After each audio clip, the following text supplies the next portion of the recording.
Some scholars today take the position that the Bible is a biased book, and that it cannot be trusted without confirmed evidence from extra-biblical sources. In other words, the Bible is guilty until proven innocent, and a lack of outside evidence places the biblical account in doubt. The standard is hypocritical compared to other ancient documents, even though many, if not most, have a religious element. They are considered to be accurate unless there is evidence to show that they are not.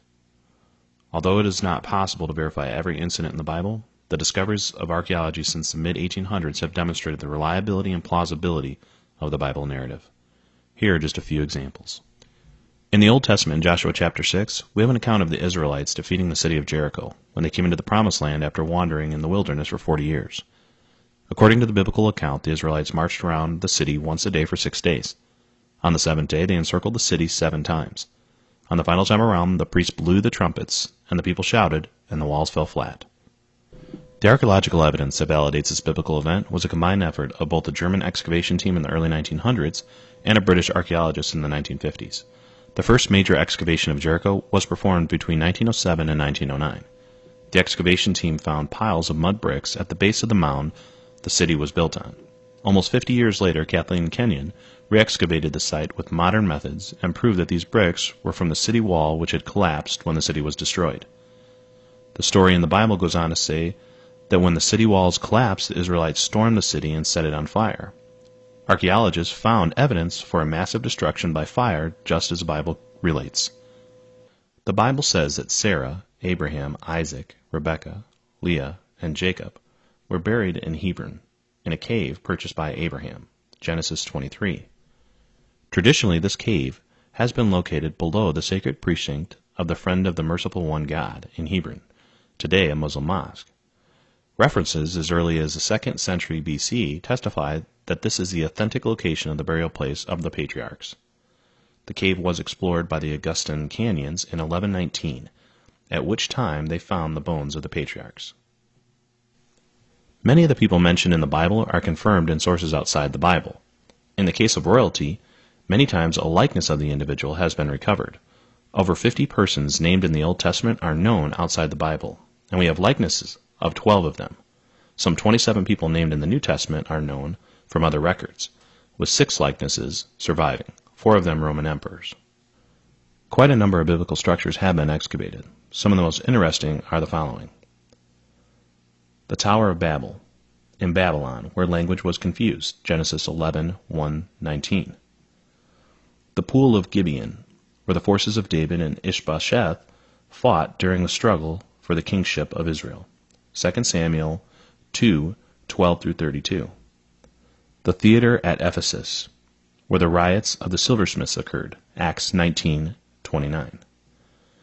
Samson pushed with all of his might, and down came the temple of the rulers of the Philistines and all the people in it. Judges 16:29-30. Sodom and Gomorrah. The ruins of Sodom and Gomorrah have been discovered southeast of the Dead Sea. The modern names of Baba-Dre, thought to be Sodom, and Numeria, thought to be Gomorrah. Both places were destroyed at the same time by an enormous conflagration. The destruction debris was about 3 feet thick. Archaeologists discovered in the cemetery at Baba-Dre that the buildings used to bury the dead were burned by a fire that started on the roof. The only explanation for this bizarre event is that the burning debris must have fallen on top of the building from the air.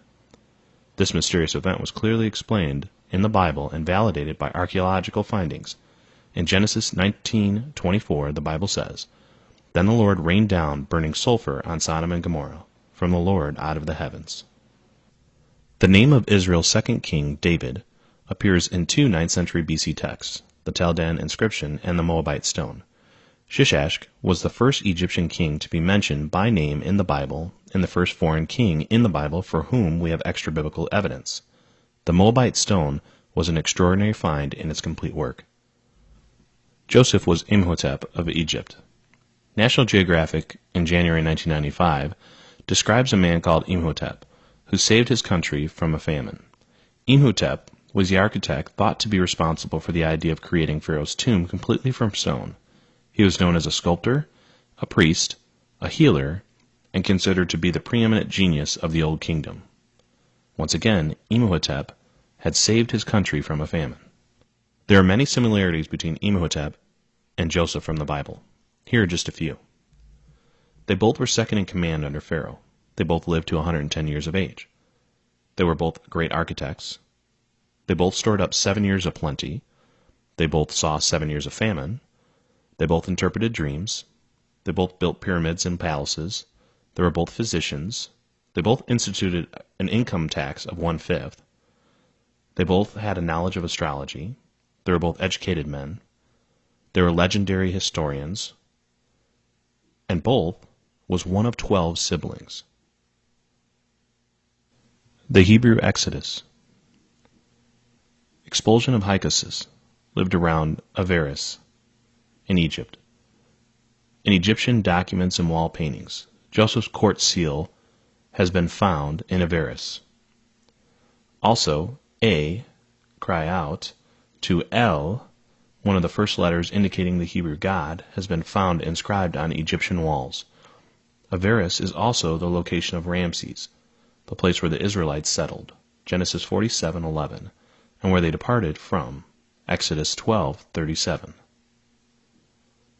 Yigael Yadin would complete the first proof of a biblical passage by finding the city gate of Gezer, which King Solomon built in 960 BC, and the Bible described in 1 Kings 9:15. In 2007, Nehemiah's wall was found. This discovery likewise caused a firestorm of activity among Bible skeptics who had continually pointed to the lack of archaeological evidence supporting the book of Nehemiah's claim that the returning exiled Jews rebuilt Jerusalem's city walls and restored the gates of the temple.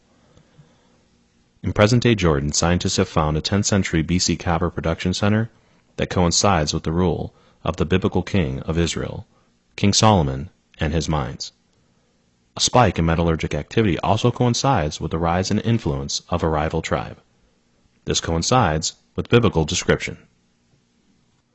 The Dead Sea Scrolls.